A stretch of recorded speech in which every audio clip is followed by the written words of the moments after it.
Mankind has always looked to the stars. Since time immemorial, the universe has been a source of fascination and fundamental questions. What else is out there? How was all this created? Where do we come from? It is our constant companion and has always held a very special fascination for us, the Moon. We have sent probes to it and man has even set foot on it. On July 20th, 1969, Neil Armstrong stepped onto the Moon's surface. 5 further manned missions were undertaken to the Moon. The final footprints in the moon dust were left behind by Eugene Cernan. That was in December 1972. Welcome to Spacetime with Ulrich Walter, astronaut and scientist. He knows, in space, incredible things are in store for us. Man wants to return to the moon. It's like a lost love reawakening. All space nations are considering manned missions to the moon. China, Russia, America, but also Europe, Japan and India. Probes are surveying and monitoring the moon more intensely than ever before. The aim is to go deeper into space, perhaps even to Mars. And for such a mission, the Earth satellite would be the ideal training ground. It's only a matter of time before man once again sets foot on the moon.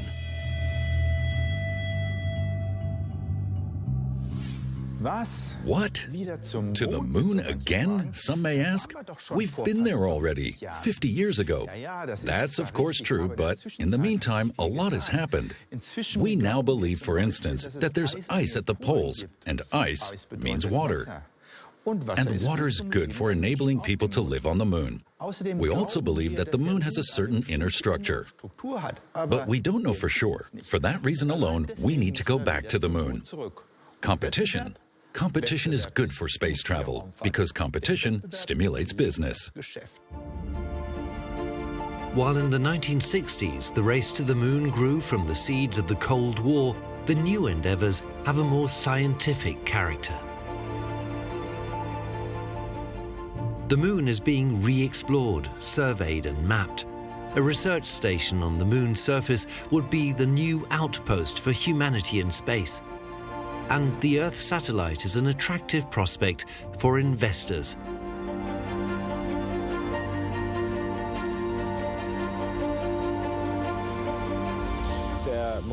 The moon can be reached relatively quickly. You can get there and back in a week. And that's why you can do a lot of things in the moon that would help us progress. Development of technology, science, but also as a stepping stone, a springboard for probing deeper into space. So there are many aspects of the moon that would be useful to us. The moon is only a 3-day journey from the Earth.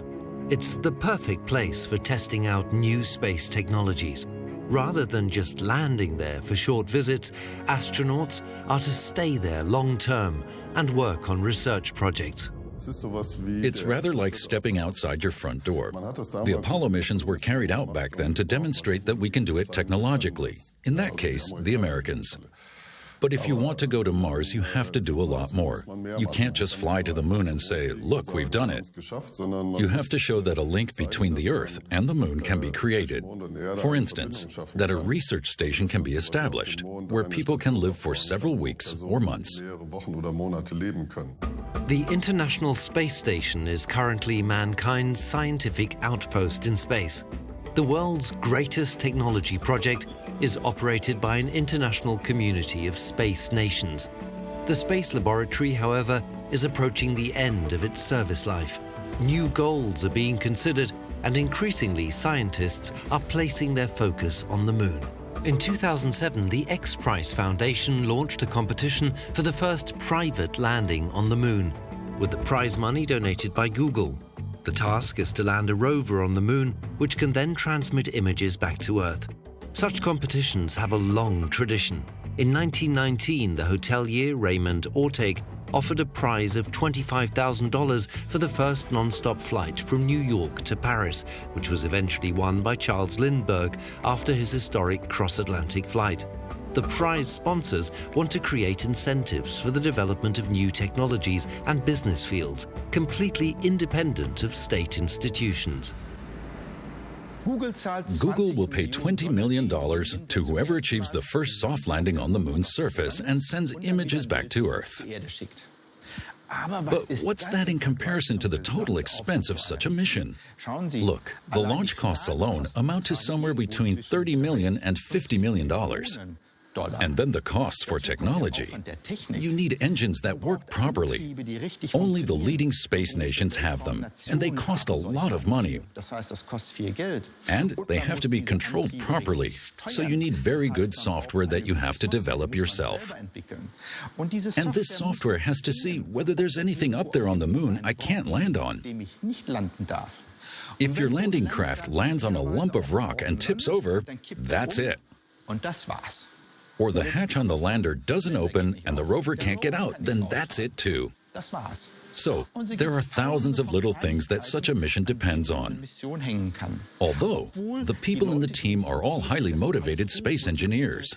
They know exactly what they're doing, but mistakes can always happen anyway. And that's why I believe that all these teams involved in the competition, perhaps only one of them will actually win. But to be honest, that's not what it's all about.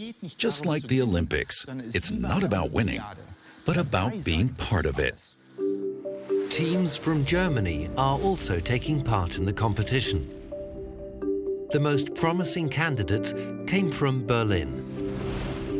Young people who want to fly to the moon. I just found the idea so incredible that as a private individual, you can say, I'm going to build something privately financed, that I can send it to space and fly to the moon.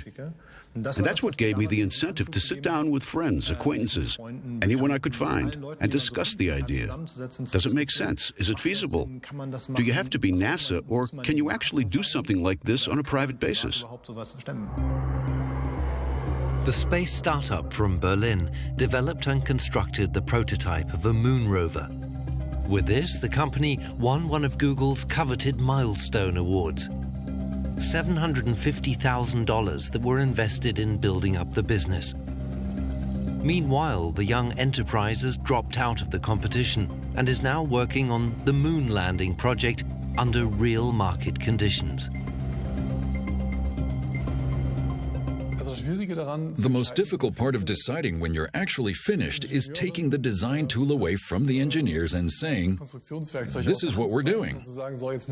Because engineers are never finished. We decide by saying there's a certain risk that we're prepared to accept. Let's say a 20% failure risk is okay. Then we look at the failure probability for every component. And as soon as we arrive at the 20% mark, we say, okay, now we can start. The landing module and the rover are currently under development. The system will be launched into orbit by a commercial rocket. From there, it will head for the moon under its own power.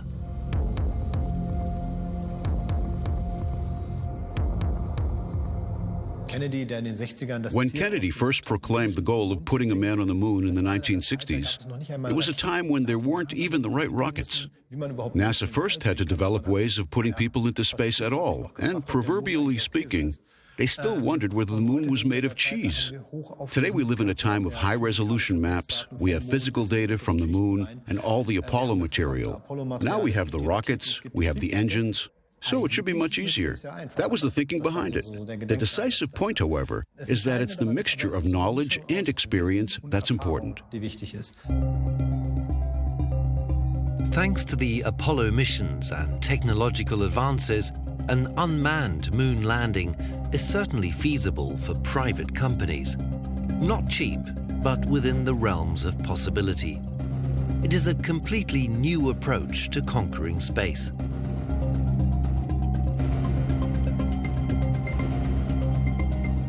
The way I see it, returning to the moon on a private enterprise basis is the key to future space travel for the human race. The moon is there, and scientists, researchers, or even gold prospectors will grasp the opportunity to set foot on its surface again.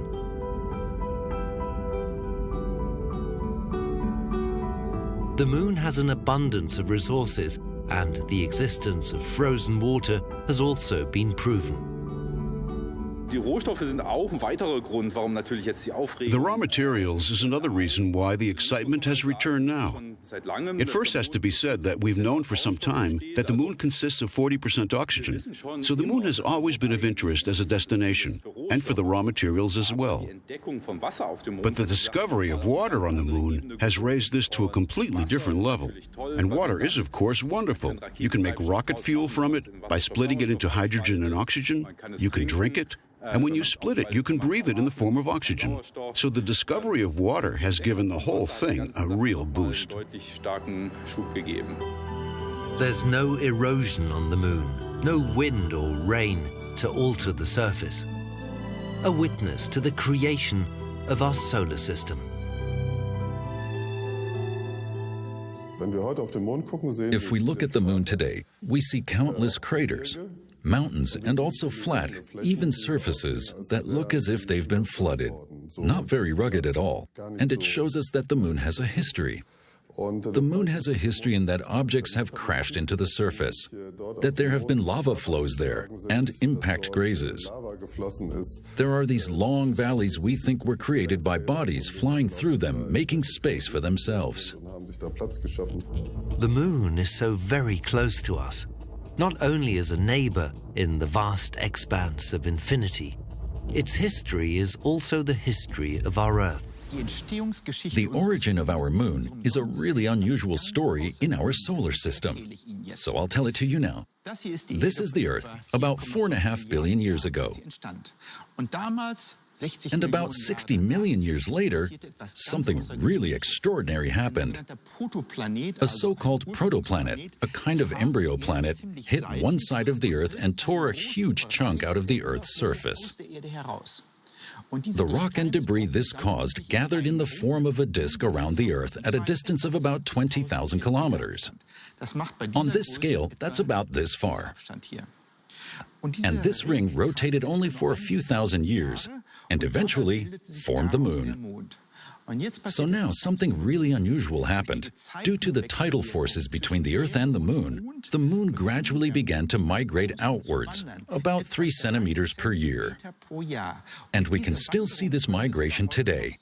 And so, over time, it migrated outwards to its present position about 380,000 kilometers from the Earth. July 16th, 1969, Apollo 11 lifts off on its way to the moon. For the first time, human beings are to set foot on its surface. A journey to the moon, not in a novel, not in science fiction, not in a film, but in reality. It's the greatest adventure in human history.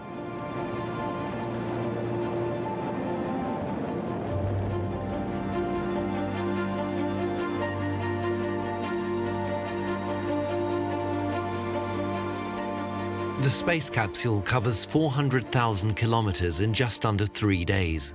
This really is man advancing into space.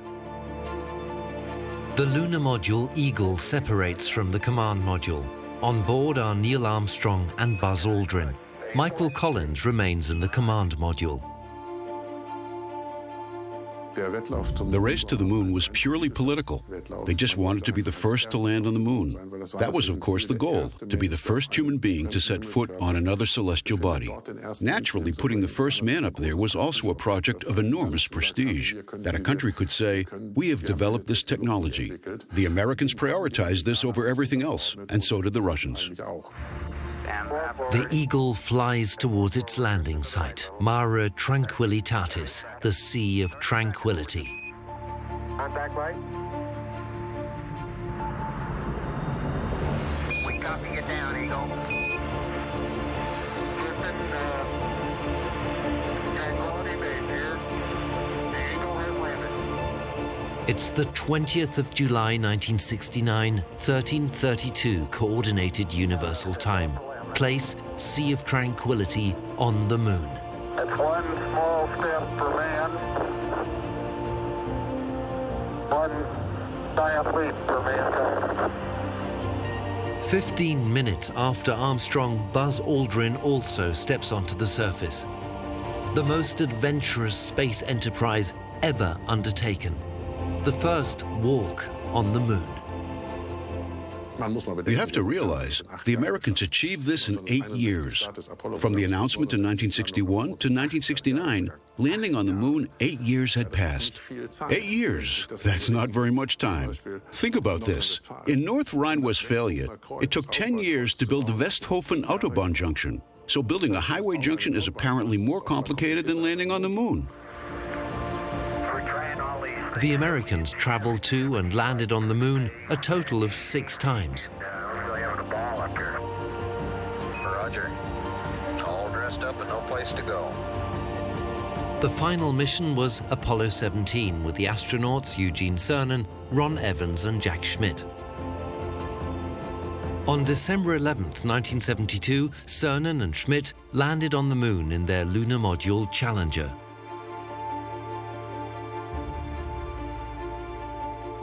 Besides the obligatory American flag, these last visitors to the moon also left their moon rover on the surface. And that's precisely where the Berlin space entrepreneurs want to land, to examine the Apollo 17 vehicle. We want to see if it's been shot to pieces by micrometeorites, or whether the radiation has decomposed it, or if it's covered in dust. If yes, then why? If not, why not? These are the questions we want to answer when we get near Apollo 17. The moon buggy left behind by Apollo 17 is an historical relic and technically still the property of NASA. There's some scientific benefit to returning and analyzing it. And there's also the chance you could destroy something if you're careless. So you need to find a balance. And we can't decide that alone. So we've been working that out together with NASA. The last men on the moon left their buggy there and brought rock samples back in return.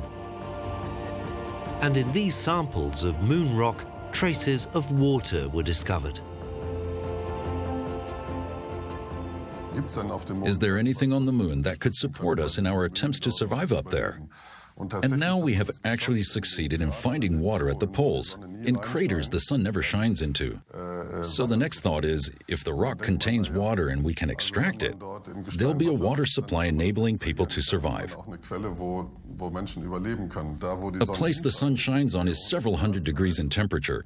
Anywhere it doesn't shine on, maybe only 2 meters away, is minus 200 degrees. This light-dark contrast is enormous, both in temperature and in radiation. These extreme conditions make developing a moon rover so complex. Every component has to operate reliably on the moon's surface. The greatest challenge is the lunar night. On the light side, the surface temperature is 120 degrees Celsius, which is manageable. When the sun sets, the temperature drops to minus 180 degrees Celsius. So that's the big challenge. How to get materials to withstand these temperature differences between 120 and minus 180 degrees Celsius. Then there's the other problem of radiation. When you're close to the Earth, like the ISS, the Earth's magnetic field protects you from radiation. On the moon, that's a luxury you don't have. For any long-term stay on the moon, the question of water is particularly important. To verify its existence, but also to survey and photograph the moon precisely, NASA sent its Lunar Reconnaissance Orbiter to the Earth satellite in 2009. Orbiter is still flying over the moon today, at an altitude of only 20 kilometers. It provides high-resolution images and maps, and its sensors search for water. We now know that there's water on the moon. Who would have thought it? And in 2 different forms. A few years ago, the Americans launched their so-called LRO mission, and over the entire surface, they discovered a little water. The Americans say it's about as much as in the Sahara Desert at night. That means there's only a monoatomic layer of water. So it's of no use. But importantly, things get interesting in the craters at the North and South Poles. Why? Well, the sunlight never shines into the poles. It only crosses them horizontally, and that's why water has formed there, due to the impact of asteroids and comets over millions of years. And that still exists, even at minus 250 degrees Celsius, and it means that if we undertake a manned mission to the moon, we've got to go to these craters because there we have ice, and from ice we can make water and survive. In moon matters, it's the Chinese that are currently most active. The People's Republic of China has started a multi-phase moon program. Phases 1 to 3 include an orbiter, the moon rover Jade Rabbit, and a mission to bring samples back to Earth. A possible fourth phase could well involve Chinese taikonauts landing on the moon. Should China's moon plans be taken seriously? Well, if you ask me, then definitely yes. At the end of this year on their Chang'e E5 mission, they not only want to fly around it, they intend to land and bring rock samples back to Earth. That's really very sophisticated. So far, only 2 space nations have managed to do that. The Americans with their Apollo missions and the Russians in 1976. That's not widely known. They sent an unmanned craft to the moon, collected 100 grams of samples and returned with them to Earth. The Americans put the first man on the moon, but the first vehicle on the moon was of Soviet production. As part of their lunar program, the Soviets sent Lunochod 1 to the moon. The size of a small car, this vehicle weighed 750 kilograms and was a laboratory on wheels. On the morning of November 17, 1970, at precisely 6:47 Moscow time, Lunochod made a textbook landing in the dust of the Mare Imberum. The robot collected and analyzed countless samples and sent 20,000 images back to Earth. And the Russians also want to go back to the moon. Together with the European Space Agency ESA, a mission is planned to explore the lunar South Pole. The objective is to drill for water, while at the same time investigating conditions for a possible research station. The collaboration with Roscosmos will involve the Luna 27 or Lunar Resource Mission, which will probably land on the moon in 2021 in the southern polar region and take samples there, using a drill which ESA will supply.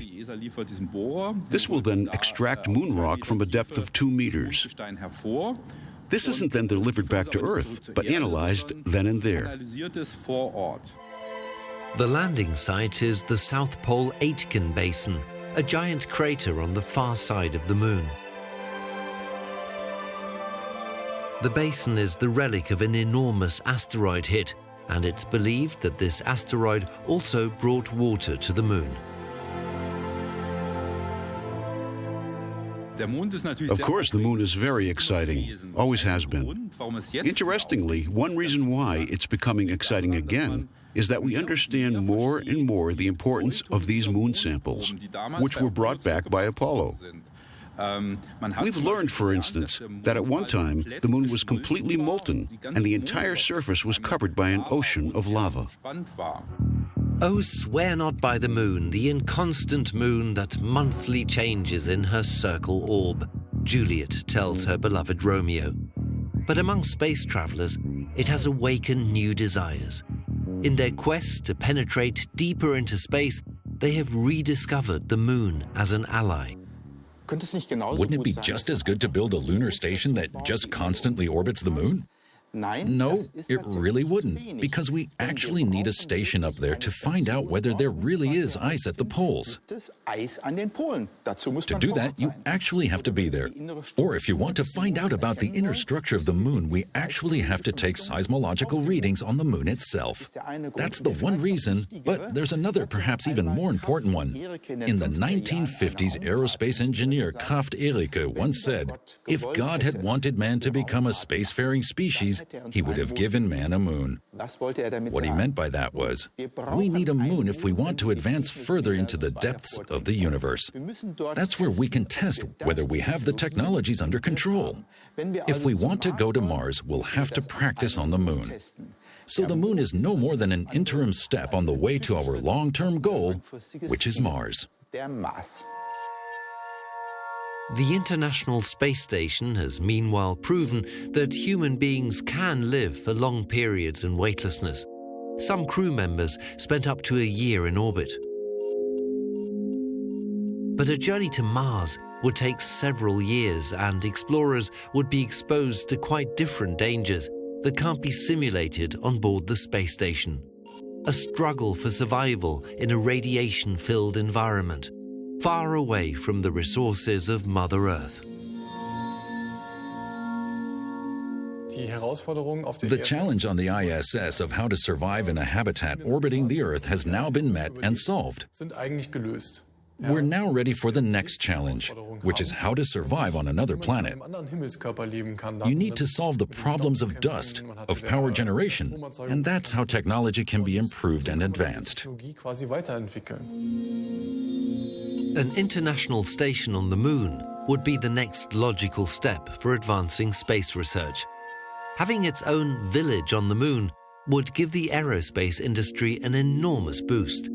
A permanent lunar station would allow current technologies to mature and give rise to new ones.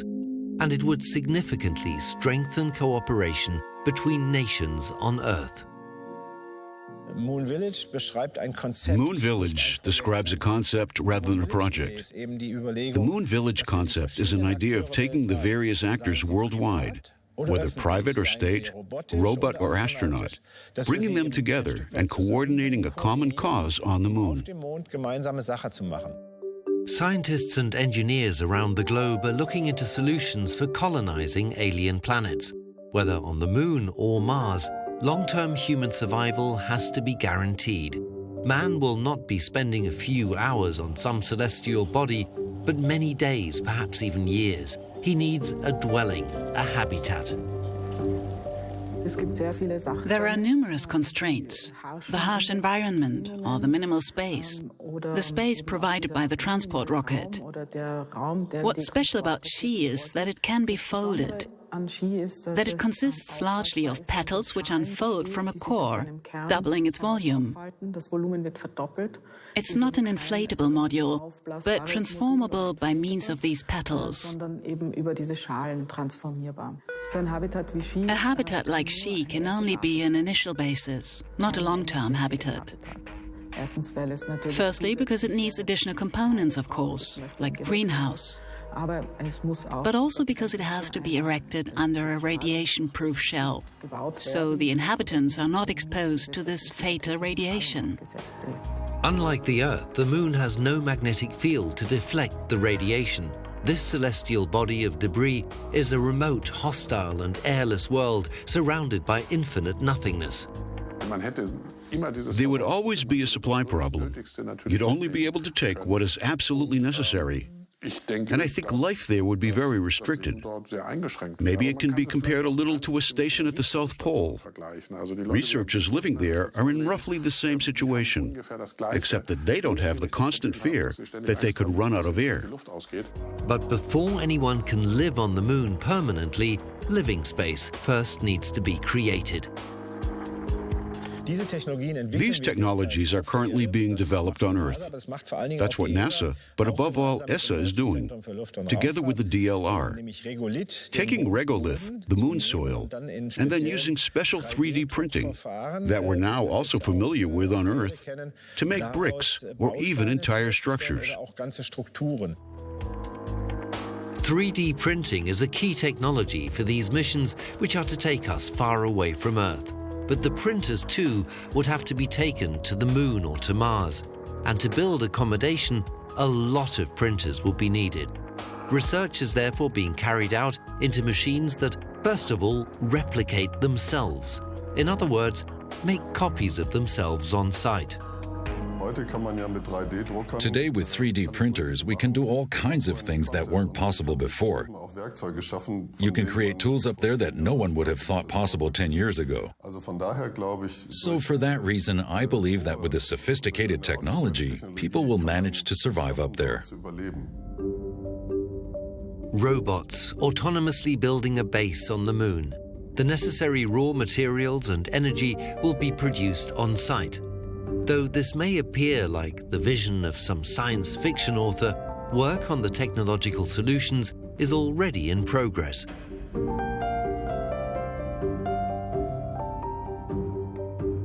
The concept is that on the moon, you only need the sand and the sun.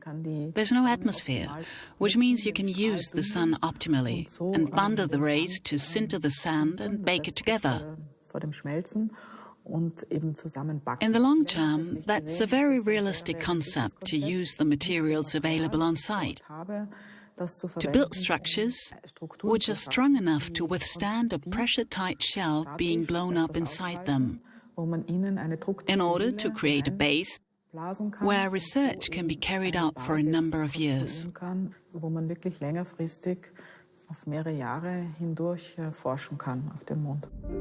An international research station to develop new technologies, with alternating international crews. What planners have in mind is an outpost based on the principle of the Antarctic stations. The first thing that has to be learned on site is how to make things from available materials, how to build a structure. And the other thing is, if we really do have enough water there that's been discovered at the poles, we can use it to separate hydrogen from oxygen, for instance. And then we can actually produce rocket fuel on the moon. And those things I find very exciting.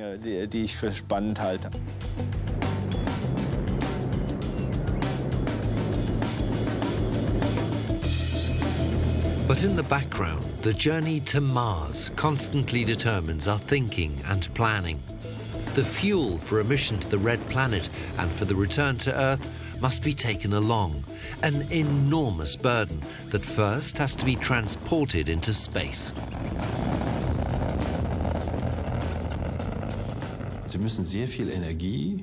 You'll have to use a lot of energy, and if it's a manned mission, you'll need a lot of supply systems. So it's a good idea to make, in quotation marks, a fueling stop on the moon.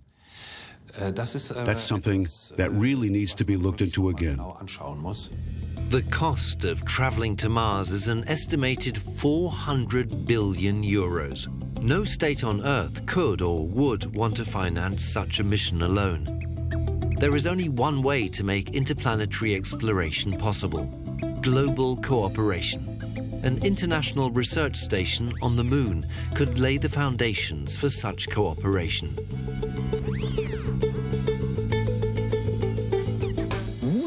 Moon Village is really just an intermediate goal. What mankind really wants is Mars Village, flying to Mars and setting up a habitat there. And that's only likely to happen in the 2030s or perhaps even only in the 2040s. Conditions on Mars have now been well researched. It's believed that there used to be oceans there, and perhaps even life. Compared to Mars, the moon is, of course, completely boring. Mars has extinct volcanoes. There are different rock formations.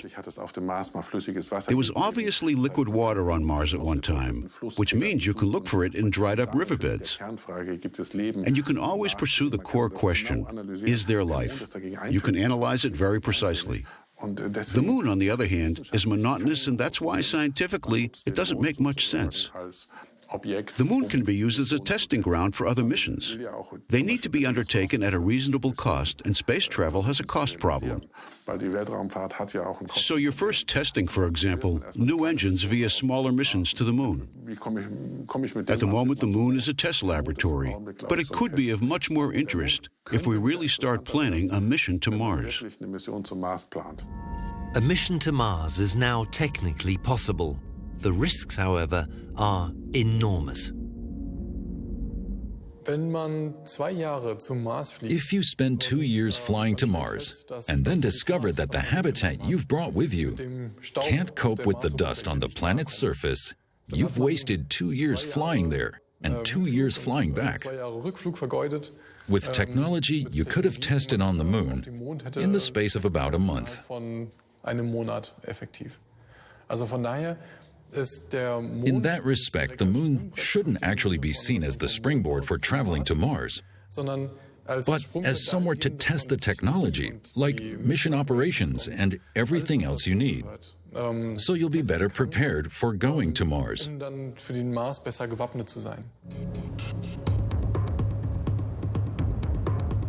With his company, SpaceX, Elon Musk is striving for nothing less than the permanent colonization of Mars. And he wants to develop spacecraft capable of flying hundreds of settlers at a time to our planetary neighbor. Mars is marked for colonization, and within 2 or 3 generations, 1 million people could be living on Mars. It's a futuristic vision. But it's the private aerospace companies in particular that are driving developments and the market forward, also with regard to a Mars mission or a return to the Moon.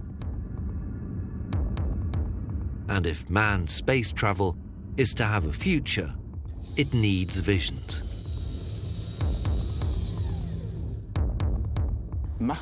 Do such private initiatives really make sense? I'm quite convinced they do. Not only the big initiatives, like SpaceX or Branson, but student initiatives as well. Let's take another example, Spacelift. We hold an annual competition in our faculty in which students from all over the world come together and show each other whether it's possible to get a spacelift to work. That's not only a lot of fun, but they also compete with each other. The same thing is happening here. The students' motivation is enormous. They learn a lot, and the best thing is that they will be the engineers of the future. The Moon as a short-term objective for private science and student research.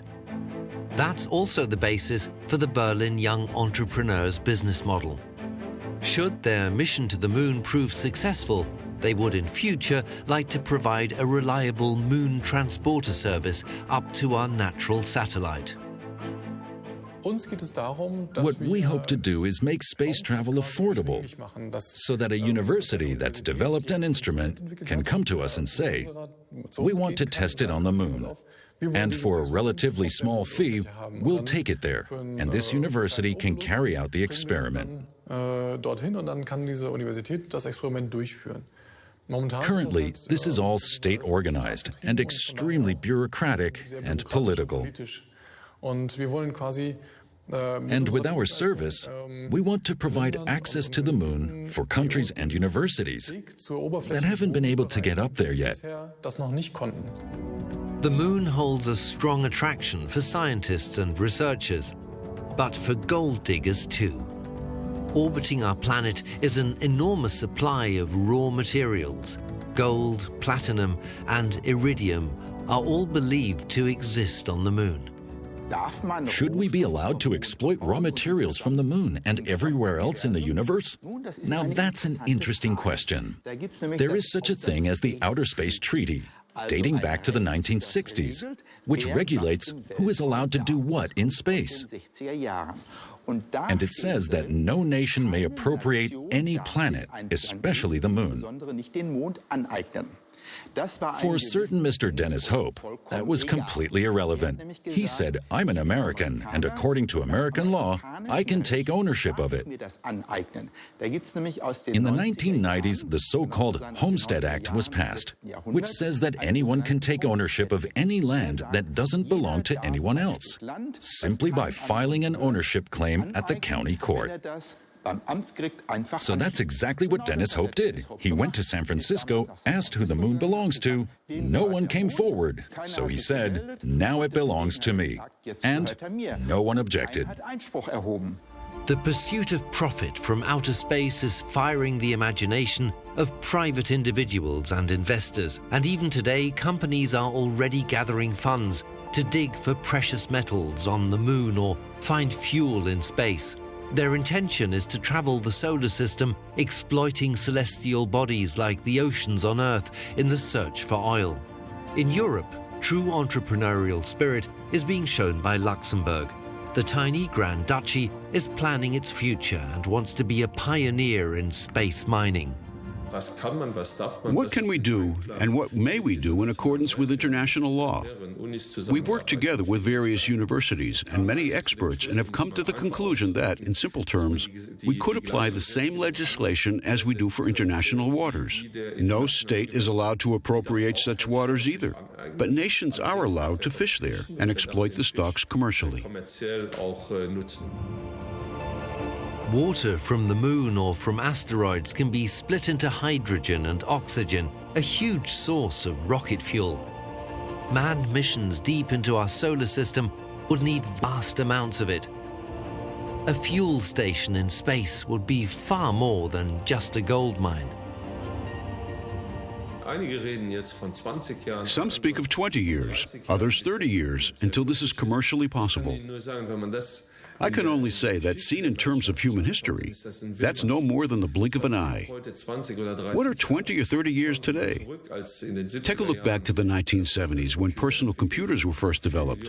At that time, a computer cost $4 million, and no one thought that a few years later, there'd be one in every household. But state-run space agencies are also thinking about mining raw materials in space and on the moon. If they want to send people on missions deep into our solar system, they will also need these resources.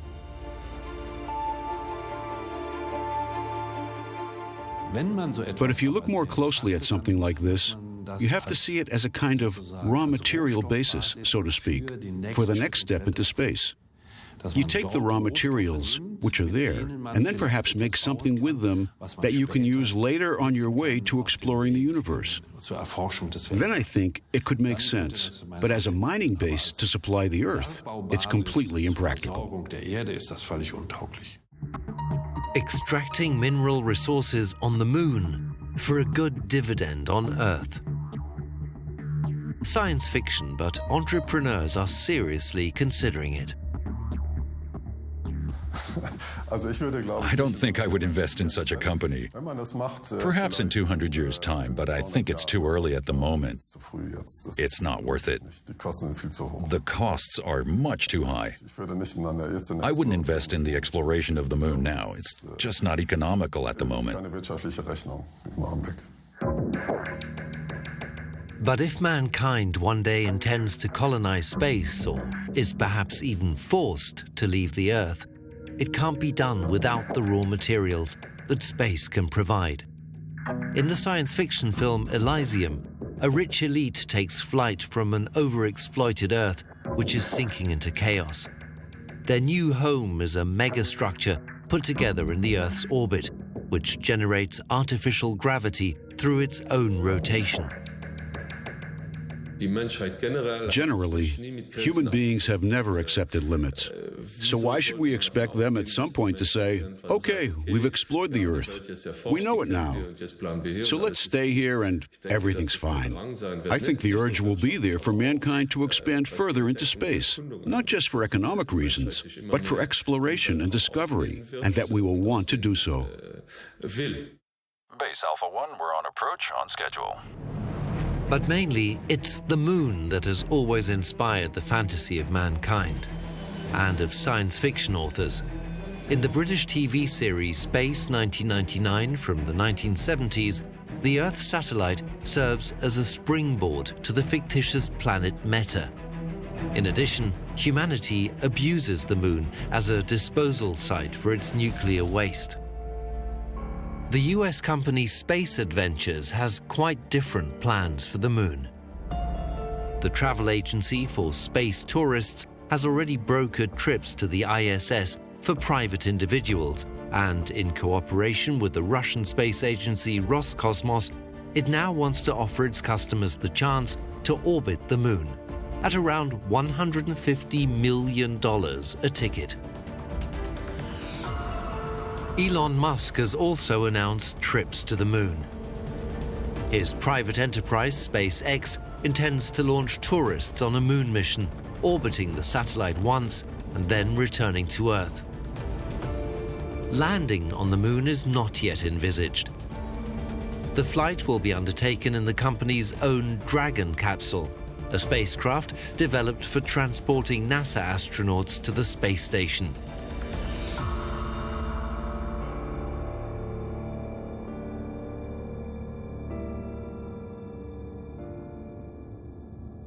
The expertise and technology are available, and there's no shortage of highly solvent customers who can look forward to enjoying spectacular and highly exclusive views. If I were standing on the moon, what would I see of a lunar eclipse? Well, let's take a look by drawing it here. Earth would be here, and the moon would be here, for example. And I would be on it as an observer. That's supposed to be an eye, and back here is the sun. What's the path of the sun's rays?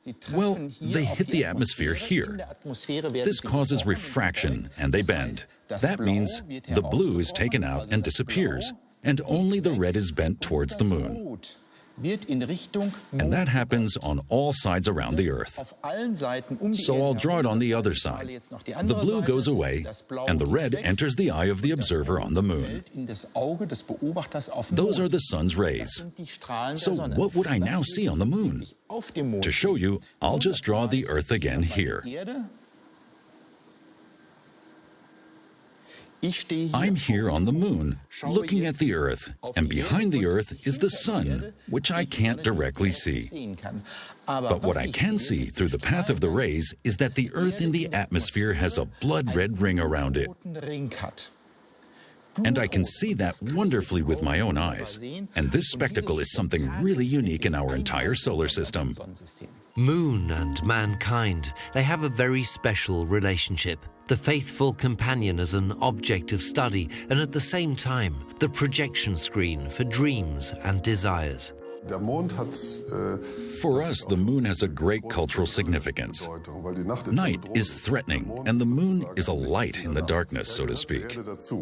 It's something part of the Earth. It's a familiar neighbor. It protects us in a certain way because otherwise, perhaps, there'd be nothing between ourselves and the rest of the universe. It was the moon that first gave rise to the question, are we alone? This celestial object that has always simultaneously occupied both astronomers and cultural scientists. I think it's the proximity, the closeness that makes it the Earth's companion in the heavens. That's what makes the moon so interesting. Mankind and the moon. This pale sphere in the night sky as a visible goal of terrestrial fantasy. The stimulus for man's desire to leave his own planet. In 1870, Jules Verne described its conquest in his novel From the Earth to the Moon. Unlike the 1902 feature film by Georges Méliès, Jules Verne's capsule doesn't actually land on the moon's surface, but remains in orbit.